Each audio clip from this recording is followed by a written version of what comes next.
ప్రభు నామమున అందరికీ శుభోదయం.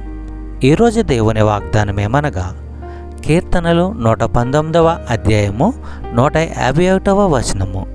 యెహోవా, నీవు సమీపముగా ఉన్నావు, నీ ఆజ్ఞలన్నీ సత్యమైనవి.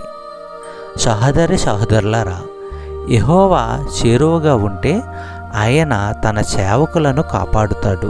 తగిన కాలంలో తగిన విధంగా దుర్మార్గుల పని పడతాడు.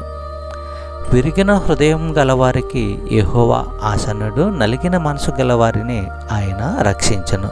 చెప్పబడిన వాగ్దానము దేవుడు దీవించి ఆశీర్వదించును గాక. ఆమేన్.